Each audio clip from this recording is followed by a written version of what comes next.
Good morning students, कैसे हैं आप सब। आज हम कक्षा 5वीं की हिंदी पाठ्य पुस्तक का पाठ 8वां पाठ का नाम है प्रिटोरिया जेल से।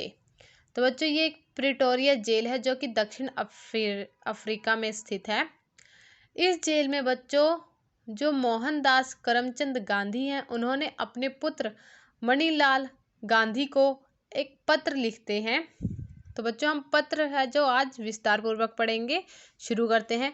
प्रिटोरिया जेल, 25 मार्च 1919। प्रिय पुत्र, प्रति मास एक पत्र लिखने और एक पत्र प्राप्त करने का अधिकार मुझे मिला है। अब मैं पत्र लिखूं किसे?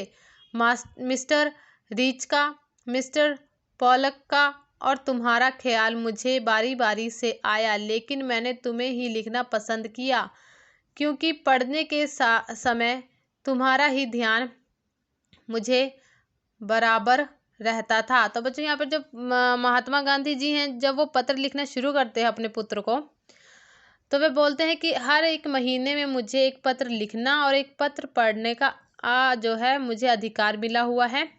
अब इसमें मुझे मिस्टर रीच, मिस्टर पॉलक और तुम तीनों का ख्याल बारी बारी से आया, लेकिन मैंने पत्र तुम्हें लिखना पसंद किया क्योंकि जब भी मैं पढ़ने के समय बैठता हूँ तो मुझे बार बार तुम्हारा ही ध्यान आता है।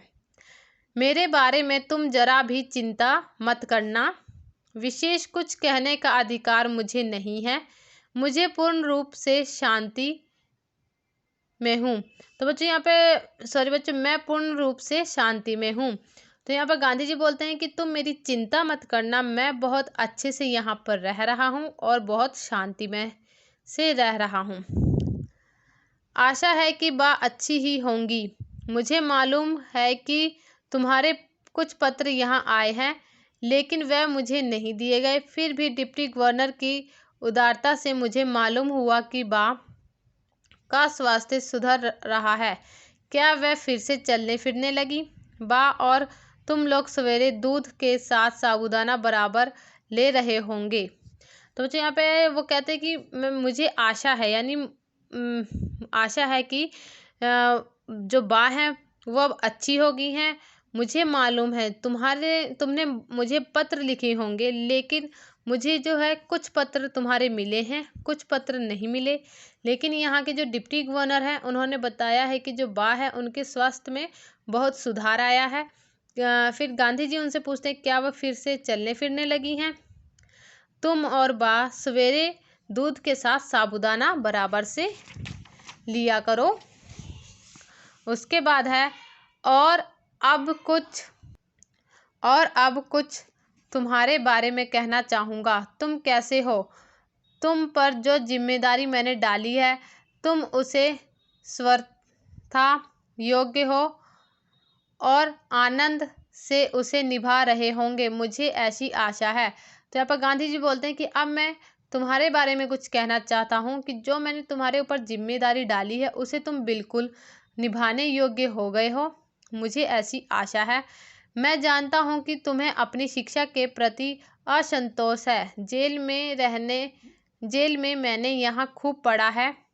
इससे मैं यह समझा हूँ कि केवल अक्षर ज्ञान ही शिक्षा नहीं है। सच्ची शिक्षा तो चरित्र निर्माण और कर्तव्य का बोध है। यहाँ पर गांधी जी बताते हैं कि तुम्हें जो अपनी शिक्षा के लिए तसल्ली नहीं है कि मुझे पढ़ाई नहीं कर पाया मैं, उसके लिए मैं बता सकता हूँ कि मैं जेल में रह के ये सब कुछ मैंने बहुत अच्छे से समझा है। केवल अक्षर ज्ञान होना ही शिक्षा नहीं है।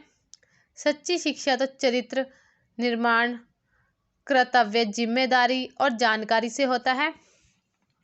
यदि यह दृष्टिकोण सही है और मेरे विचार से यह बिल्कुल ठीक है, तो तुम सच्ची शिक्षा प्राप्त कर रहे हो। आजकल तुम्हें अपनी बीमार माँ की सेवा का अवसर मिला है। रामदास और देवदास को भी तुम संभाल रहे हो। यदि यह काम तुम अच्छी तरह और आनंद से कर रहे हो तो तुम्हारी आधी शिक्षा तो इसी के द्वारा पूरी हो जाती है। संसार में 3 बातें बड़ी महत्वपूर्ण हैं। इनको प्राप्त कर तुम संसार के किसी भी कोने में जाओगे तो अपना निर्वाह कर सकोगे। ये 3 बातें हैं: अपनी आत्मा का अपने आप का और ईश्वर का सच्चा ज्ञान प्राप्त करना। इसका मतलब ये नहीं है कि तुम्हें अक्षर ज्ञान नहीं मिलेगा, वह तो मिलेगा ही, लेकिन तुम उसी को चिंता करो, तुम उसी की चिंता करो, ये मैं नहीं चाहता। इसके लिए तुम्हारे पास अभी बहुत समय है। अक्षर ज्ञान तो इसीलिए होता है कि जो कुछ तुम्हें मिला है उसे तुम दूसरों को दे सको। तो यहाँ पे जो बच्चों गांधी जी बोलते हैं कि जो दृष्टि ज्ञान है, यानी जिस इस तरीके से मैं सोच रहा हूँ तो तुम्हें जो सच्ची शिक्षा है वो प्राप्त हो रही है। जो तुम्हारी माँ बीमार है और अपने उनका ध्यान रखा करो। रामदास और देवदास तुम्हारे भाई हैं, तुम उनका भी ध्यान रखो। तो जिससे मुझे लगता है कि तुम्हें जो आधी शिक्षा है इसी से प्राप्त हो जाएगी। संसार में 3 बातें बहुत महत्वपूर्ण याद रखने वाली हैं, जिसमें अपनी आत्मा का, अपने का और ईश्वर का सच्चा ज्ञान प्राप्त होता है।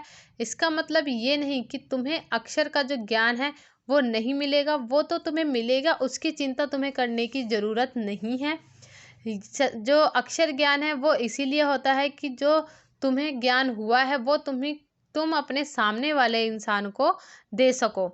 इतना और याद रखना कि अब से हमें गरीबी में रहना है।